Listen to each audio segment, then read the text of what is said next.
Hi guys, welcome to cine snacks production. நம்ம இன்னைக்கு கோழி பண்ணை செல்லதுரை என்ற படத்தோட ரிவ்யூவை தான் பார்க்க போறோம்.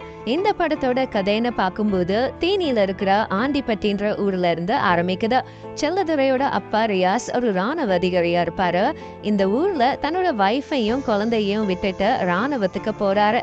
தன்னோட கணவர் இல்லாத சமயத்தை பயன்படுத்தி ஐஸ்வர்யா வேற ஒருத்தரோட தொடர்பு வச்சுக்கிறாங்க.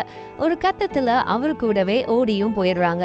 இந்த விஷயத்த கேள்விப்பட்ட கணவர் தன்னோட பசங்களை பாட்டி வீட்டிலேயே விட்டுட்டு இவரும் அவருக்கு பிடிச்ச வாழ்க்கையை தேடி போறாரு. அண்ணன் தங்கச்சியான இந்த 2 பசங்களையும் இந்த பாட்டி தான் பாத்துக்கிறாங்க. ஒரு கட்டத்துல இவங்களும் இறந்து போயிடுறதுனால யோகி பாபு தான் இந்த பசங்களுக்கு ஒரு கார்டியன் மாதிரி இருந்து வழி நடத்துறாரு. இவரோட கோழி பண்ணையில தான் செல்லதுரைக்கு வேலை